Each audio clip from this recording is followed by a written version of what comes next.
നിവിൻ പോളി എങ്ങനെയാണ് ആക്ച്വലി ഫാർമയിലേക്ക് എത്തുന്നത്? നേരത്തെ ഒരു ഇവിടെ എന്ന് പറഞ്ഞാൽ ഇപ്പോൾ ഒരു 10 വർഷത്തിന് മുമ്പാണത്.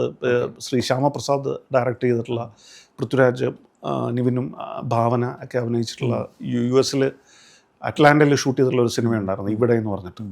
അങ്ങനെ ഞാനും അരുണും കൂടെ ഇവിടെ കൊച്ചിയിൽ വന്നിട്ടാണ് നിവിനോട് ഈ സബ്ജക്റ്റ് പറയുകയും പറഞ്ഞപ്പോൾ തന്നെ ആൾക്ക് സബ്ജക്റ്റ് ഇഷ്ടപ്പെട്ടു. പക്ഷേ ഇത് ഇത്രയും ഒരു സീരീസ് എന്ന് പറയുമ്പോൾ 8 എപ്പിസോഡുള്ള സീരീസ്, അപ്പോൾ എല്ലാവർക്കും അതിനെപ്പറ്റി ആർക്കും അങ്ങനെ ഒരു ഡീപ്പായിട്ടുള്ള ഒരു അറിവില്ല. അതുപോലെ തന്നെ ഇതിൻ്റെ ഒരു എങ്ങനെയാണ് ഇതിൻ്റെ ഒരു എപ്പിസോഡ് വൈസ് നമുക്കൊരു ഡ്യൂറേഷൻ എങ്ങനെയാണ്, മൊത്തം ഡ്യൂറേഷൻ എത്ര വരും, അപ്പോൾ അതിൻ്റെ ഒരു ഡേയ്സ് ഇതെല്ലാം നമ്മൾ കാൽക്കുലേറ്റ് ചെയ്യണമല്ലോ. ഒന്ന് പ്ലാൻ ചെയ്തതിന് ശേഷം നമുക്ക് ലെറ്റ്സ് ഗോ ഫോർവേഡ് എന്നുള്ളൊരു തീരുമാനം എടുത്തു. എന്തായാലും ഞാനിത് ചെയ്യാം എന്നുള്ളൊരു കാര്യത്തിൽ നിവിൻ പറഞ്ഞു. പക്ഷേ ആ നിവിൻ പോളി എന്ന് പറയുന്ന ഒരു ആക്ടർ ഇതിലേക്ക് വന്നത് that made A huge difference.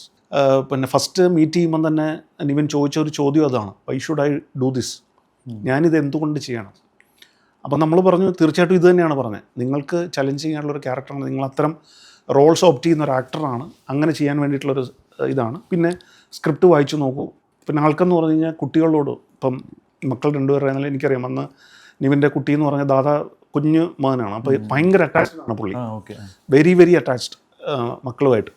അപ്പോൾ ഇതിനകത്ത് കുട്ടികളാണ് ഒരു മെയിനായിട്ടുള്ള ഒരു സംഭവത്തിൽ എലമെൻ്റ്, കുഞ്ഞുങ്ങളെ ബാധിക്കുന്ന കുറച്ച് വിഷയങ്ങളൊക്കെ സംസാരിക്കും. അപ്പോൾ അഡ്രസ്സ് ചെയ്യുന്നുണ്ട്. അപ്പോൾ അതിൻ്റെ അകത്ത് ആൾക്ക് ഭയങ്കരമായിട്ട് ഇൻവോൾവ് ആവുകയും ഇമോഷണൽ ആവുകയൊക്കെ ചെയ്തിട്ട് എനിക്ക് തോന്നുന്ന that was the driving force എന്ന് തോന്നി. ഈ ഒരു പ്രോജക്റ്റ് ചെയ്യണമെന്ന് അദ്ദേഹം ഒരു തീരുമാനം എടുക്കാൻ വേണ്ടിയിട്ട് ആത്യന്തികമായിട്ട് എനിക്ക് തോന്നുന്ന ആ ഒരു കാരണം കൂടെ ഉണ്ടാവും.